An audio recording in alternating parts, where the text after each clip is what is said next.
नमस्कार दोस्तों, स्वागत है आपका आपके अपने चैनल शर्मा क्लासेस पर। दोस्तों आज हम बात करने वाले हैं, क्या परमाणु युद्ध हो सकता है। जी हाँ दोस्तों, आज का टॉपिक है क्या भारत परमाणु हमला कर सकता है किसी अदर देश पर, किसी और कंट्री पर। क्या भारत हमला कर सकता है। जैसा कि आप सुर्खियों में देख ही रहे होंगे, चाइना के द्वारा कुछ हमले किए गए गालवान वैली पर, या पाकिस्तान के द्वारा डेली सीज फायर का उल्लंघन होता ही रहता है एलओसी पर, पीयूके, जैसा कि आप जानते ही होंगे। अगर नहीं जानते हैं तो कमेंट्स कर दीजिएगा, मैं उस पर भी एक वीडियो ज़रूर बना दूंगा। तो दोस्तों आज बात करते हैं परमाणु हमले की।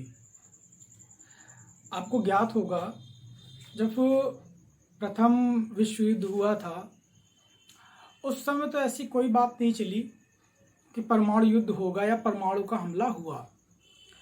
लेकिन जब विश्व युद्ध दूसरा हुआ, जी हाँ दोस्तों, जिस दिन विश्व युद्ध दूसरा शुरू हुआ उस समय की बात नहीं करें, जिस दिन समाप्त होने वाला था।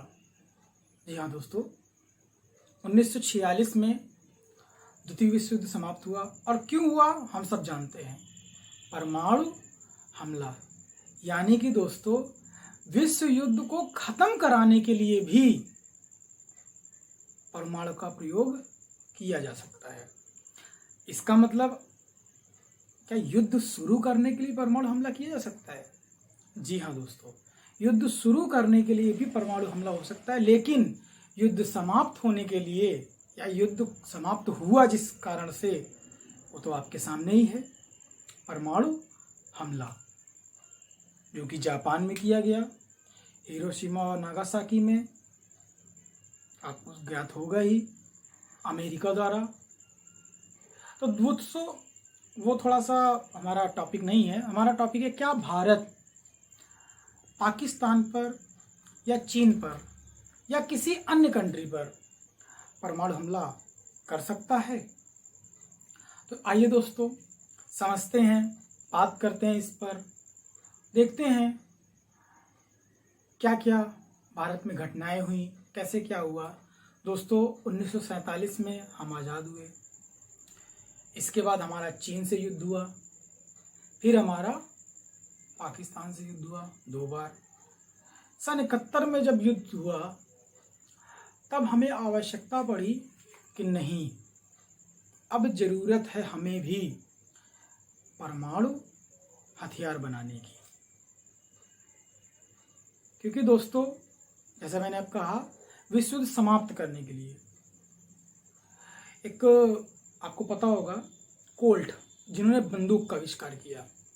जी हाँ दोस्तों, बंदूक का आविष्कार, उन्होंने कोटेशन कहा था, मैं किसी दुर्बल व्यक्ति को शारीरिक तौर पर ताकतवर नहीं बना सकता, लेकिन जब उन्होंने कहा कि मैंने उसके हाथ में ऐसी चीज रख दी जिस कारण से वो एक ताकतवर व्यक्ति से भी ताकतवर हो गया। जी हाँ दोस्तों, कोल्ट, उन्होंने बंदूक बनाई और किसी पतले से पतले आदमी को दे दिया और वो ताकतवर बन गया, बहुत ताकतवर बन गया। तो सेम चीज, यानी कि मैं अगर कमजोर हूं और सामने वाला ताकतवर है, तो इसके लिए कुछ ना कुछ ऐसी चीज चाहिए जिससे सामने वाला डरे। और आज की डेट में अगर बात करें, चाइना, पाकिस्तान, 2 ही हमारे मेन रिवाइवल हैं।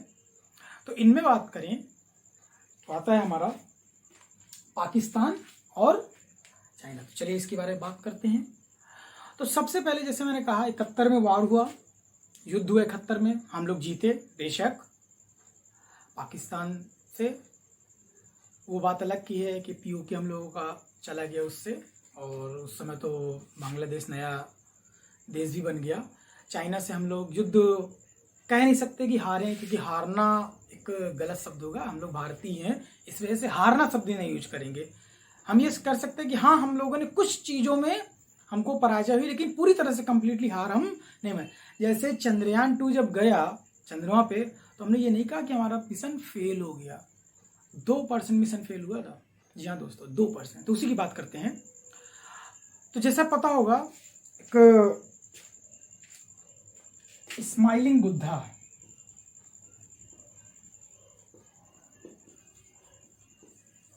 जी हाँ दोस्तों, स्माइलिंग बुद्धा, इस नाम से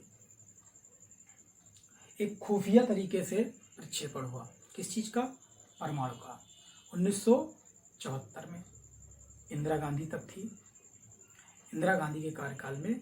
क्योंकि दोस्तों यूएसएसआर की ले लें, चाइना ले लें, रशिया ले लें, जर्मनी ले लें, जापान भी ले लें, इन सब ने परमाणु प्रक्षेपण कर लिए थे। तो हम लोग क्यों पीछे रहे? और इसके बाद एक नीति भी आ गई थी कि परमाणु बम को सभी लोग खत्म करेंगे, जितने भी परमाणु हथियार उनको समाप्त करेंगे। उसकी बात बाद में करेंगे, पहले इसकी बात करते हैं। तो सन 1974 में हुआ क्या? पोखरण राजस्थान में पड़ता है, वहां पर पोखरण 1, और हमने सफलतापूर्वक, छोटा सा बम था उसका हमने परीक्षण कर लिया, और हम लोग भी आ गए परमाणु बम की, परमाणु हथियार की कैटेगरी में। लेकिन दोस्तों वो जो हमारा था, उसके दम पर हम किसी अन्य देश पर हमला नहीं कर सकते थे। वो हमारे लिए था सिर्फ कि हम कर सकते हैं, परीक्षण सिर्फ हुआ था। इसी को ध्यान में रखते हुए आपको पता होगा 1996 में अटल बिहारी वाजपेयी 13 दिन के लिए बने थे पीएम। तब इन्होंने मान्यता दी थी, जी हाँ दोस्तों, ऑपरेशन शक्ति।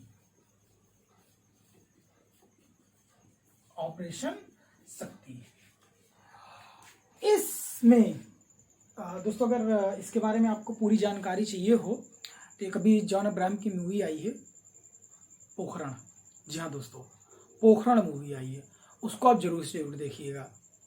2 घंटे की मूवी है, आपको पूरी जानकारी हो जाएगी, कैसे क्या क्या पूरी जानकारी हो जाएगी। तो उसको जरूर से जरूर एक बार कोशिश करिएगा देखने के लिए। तो इससे चला हमारा ऑपरेशन शक्ति। उसमें जानते ही होंगे आप, जब देखेंगे तो पता चल जाएगा। ऑपरेशन शक्ति ये चला। जैसे ये संपन्न हुआ ऑपरेशन शक्ति, हम लोग भी स्टैंडिंग में आ गए किस चीज के? परमाणु हथियार की कैटेगरी में हम भी,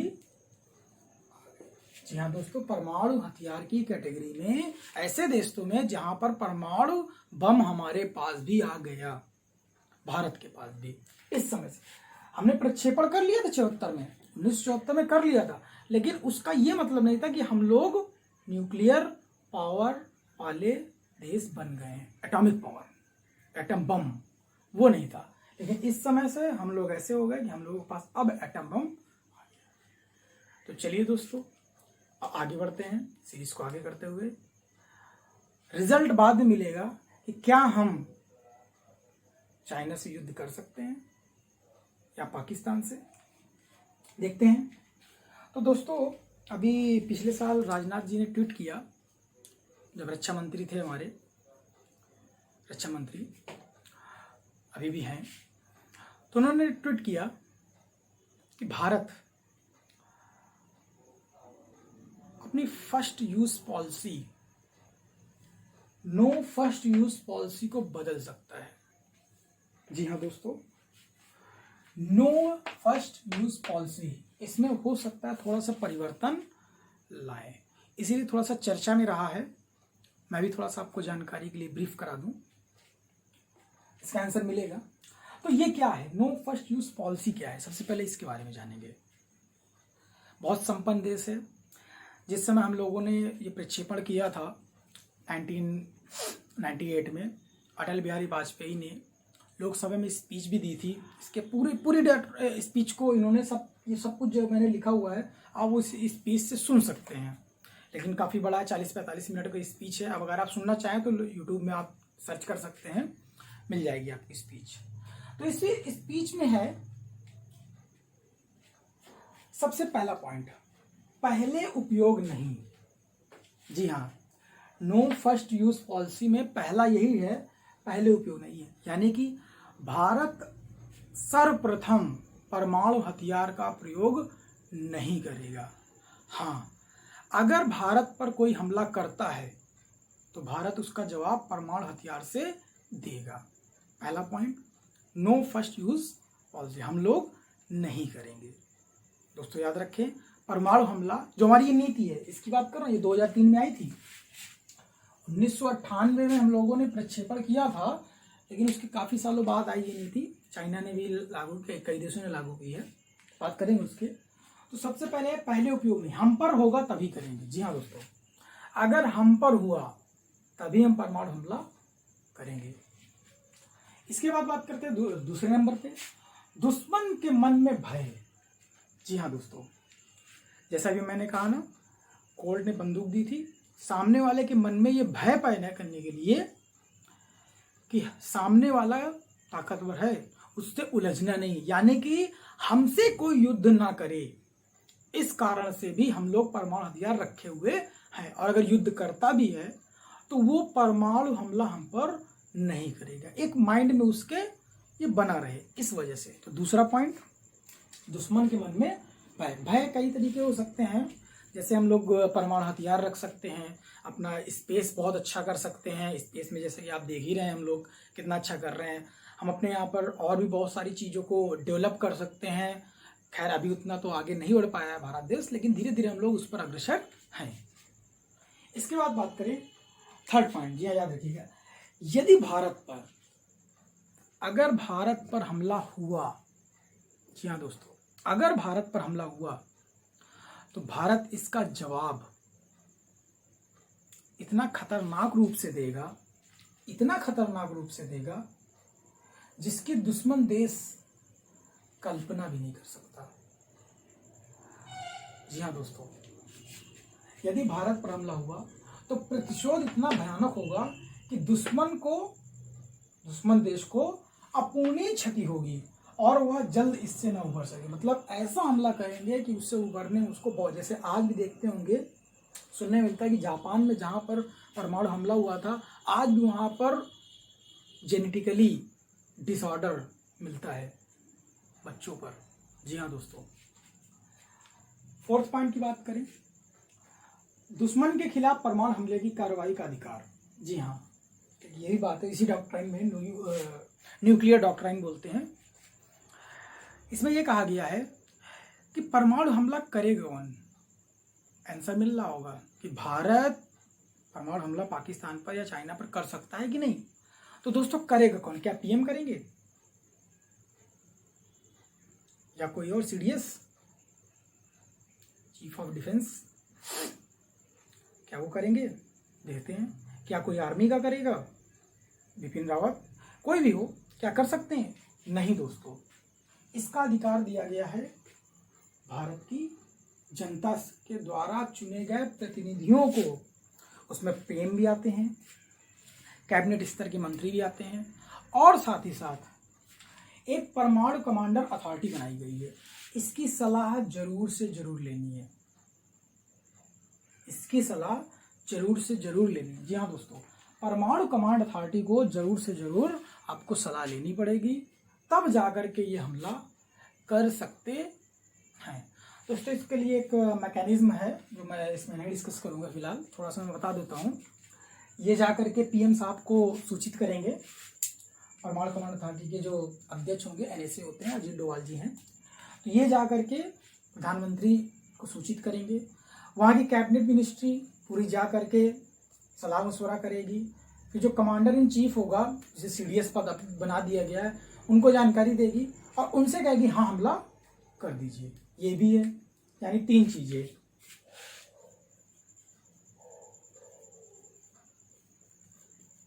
सीडीएस, और जहां पर फिर आर्मी, जहां पर न्यूक्लियर वेपन रखा होगा, यानी ये इसको, फिर ये इसे, फिर ये जाकर के यहाँ पर हमला कर सकते हैं। अगर कभी ये मैकेनिज्म टूट जाए, कभी ऐसा हो जाए कि इसमें डिस्टरबेंस आ जाए, इसमें डिस्टरबेंस आ जाए, इसमें डिस्टरबेंस आ जाए, तो क्या हमला कर सकते हैं? तो दोस्तों इसके बारे में लिखा गया है कि इसका भी एक हमारे पास विकल्प है। दोस्तों डॉक्ट्राइन में लिखा हुआ है, न्यूक्लियर डॉक्ट्राइन है, इसमें लिखा हुआ है कि हम इसका भी विकल्प है हमारे पास। लेकिन दोस्तों वो क्या है, उसको गोपनीय रखा गया है। देखिए दोस्तों, कुछ ऐसी चीज़ें होती हैं डिफेंस की जो पब्लिक डोमेन पर नहीं रखी जाती हैं, कॉन्फिडेंशियल होती हैं, तो उस चीज़ को रखा गया। तो खैर वो हमारे मतलब का भी नहीं है ज़्यादा, इतना मतलब का तो होता, लेकिन अगर ऐसा नहीं करेंगे तो फिर विश्वसनीयता खत्म हो जाएगी धीरे धीरे। तो इस वजह से चलिए आगे बढ़ते हैं। तो फोर्थ पॉइंट, कमांड अथॉरिटी के पास। फिफ्थ पॉइंट, जिनके पास परमाणु हथियार नहीं है उनके खिलाफ नहीं करेंगे। जी हाँ दोस्तों, जिन देशों के पास अगर परमाणु हथियार नहीं है, उन देशों के खिलाफ भारत सरकार या भारत परमाणु हथियार का प्रयोग नहीं करेगा। इस डॉक्ट्राइन के अकॉर्डिंग, इस नीति के अकॉर्डिंग, इस पॉलिसी के अकॉर्डिंग। सिक्स पॉइंट दोस्तों, ये 6 पॉइंट बहुत इंपॉर्टेंट है, बहुत बहुत बहुत इंपॉर्टेंट है आज की डेट में। इसमें यह कहा गया है, अगर कोई देश रासायनिक हमला करता है या जैविक हमला, आज की डेट में कोरोना वायरस चल रहा है दोस्तों, जी हाँ, और कह भी रहे हैं कि शायद चाइना ने इसको जैविक वेपन के रूप में प्रयोग किया है। दोस्तों ये सिर्फ कहने की बातें हैं, अभी फिलहाल इसका कोई ऑफिशियल कोई भी ऐसा कुछ नहीं आया है जिससे हम हाँ कह सके कि नहीं चाइना ने ही जैविक हमला हमारे ऊपर या पूरे कंट्री पर, पूरे वर्ल्ड पर किया है। तो अभी फिलहाल इसकी पुष्टि नहीं हो पाई है। हाँ, अगर पुष्टि हो जाती है तो जैसा लिखा हुआ है, अगर कोई रासायनिक या जैविक हमला होता है तो भारत परमाणु हमले से इसका जवाब दे सकता है और देगा भी अगर हुआ तो। लेकिन फिलहाल अभी कोई मान्यता इसकी कोरोना वायरस की नहीं कि जैविक हमला चीन की तरफ से किया गया है, कोई मतलब मान्य नहीं है, मान्यता नहीं, कहने को नहीं, खाली बोलने से नहीं होता है। ठीक है दोस्तों, तो ये यही पॉइंट है जिससे मुझे लग रहा था कि इस वीडियो को बनाना चाहिए कि अगर चाइना ने अगर परमाणु हमले की तैयारी की है, ये जैविक वेपन बना करके तैयारी की है, तो क्या भारत हमला कर सकता है? जी हाँ दोस्तों, हमला कर सकता है। लेकिन चूंकि पूरे विश्व में हुआ है, ये पर्टिकुलर भारत को टारगेट करके नहीं हुआ है, तो इस कारण से इस पर थोड़ी सी संशय मुझे लगती है। आप अपनी राय भी दे सकते हैं कमेंट के माध्यम से। सातवां पॉइंट, परमाणु हथियारों पर, परमाणु परीक्षणों पर रोक जारी रहेगा। जी हाँ दोस्तों, जैसा मैंने अपने अभी बताया था आपको कि हम लोगों ने छुप करके किए थे जी, स्माइलिंग मुद्दा शक्ति नाम इसीलिए दिया गया था क्योंकि हम लोग छिप करके कर रहे थे। यूएसओ को जानकारी, किसी को भी जानकारी नहीं होनी चाहिए, जब हो गया तब जानकारी हुई। और जैसे ही हुआ, अमेरिका ने, यूएस ने हम लोगों पर अनेकों प्रतिबंध लगा दिया है, पैसा नहीं दे रहे थे, हथियार नहीं दे रहे थे, बहुत सारे प्रतिबंध लगा दिए। लेकिन जब हमने ये डॉक्ट्राइन लाई, इस पॉलिसी को लाया, सबके सामने रखा, तब कुछ हमारे ऊपर से सैंक्शन हटे। ये घटनाएं होती रहती हैं। बात करते हैं भारत विश्व को, हाँ परमाणु परीक्षण, अटल बिहारी वाजपेयी ने इसको स्पीच में पर्टिकुलर कहा है कि जो परमाणु हथियार हैं, आज के बाद, पोखरण के बाद हम लोग नहीं करेंगे इसका परीक्षण। और दोस्तों आप जानते होंगे इसके बाद अभी तक फिलहाल कोई ऐसा परीक्षण नहीं हुआ है, क्योंकि परीक्षण हो ही चाहे, हम सक्सेसफुल बन गए हैं तो परीक्षण की जरूरत नहीं है। फिर देखते हैं अगर कुछ डेवलपमेंट करना होगा तो आगे देखेंगे। आठवां, भारत विश्व को परमाणु मुक्त बनाने के लिए समर्थन करते रहे। जी हाँ दोस्तों, भारत ने ये कह रखा है अगर सारे देश अपने परमाणु हथियारों को नष्ट कर देते हैं तो भारत भी अपने परमाणु हथियार को नष्ट कर देगा। जी हाँ दोस्तों, सिर्फ दो चीज़ों के लिए रहेगा, एक बिजली बनाने के लिए परमाणु का प्रयोग, और साइंटिस्ट जो यूज़ करते हैं उसके लिए, साइंस के लिए। साइंस का मतलब R&D करने के लिए, रिसर्च करने के लिए हम उसका यूज़ फिलहाल कर सकते हैं या करेंगे, सब लोग करते हैं। लेकिन बिजली बनाने के लिए कर सकते हैं, लेकिन परमाणु हथियार के रूप में प्रयोग नहीं करेंगे। लेकिन कब तक? भारत ने साफ साफ कह दिया है कि अगर कोई सरकार नहीं करेगी। चलिए, तो क्या इसे बदलना चाहिए? जी हाँ, यही है राजनाथ जी का ट्वीट। और उन्होंने ये कहा है, चाइना ने भी अपना कहा है कि अपनी फर्स्ट यूज पॉलिसी को, नो फर्स्ट यूज पॉलिसी को चेंज करेगा। जी हाँ दोस्तों, इसको बदल सकता है, बदलेगा, प्रयास करेगा, क्योंकि अब ये तो खैर पुरानी बातें हो गई, लेकिन फिर भी लगता है कि शायद हो सकता हो। ऐसा है, क्या इसे बदलना चाहिए इंडिया के बारे में? चाइना ने तो कह दिया है।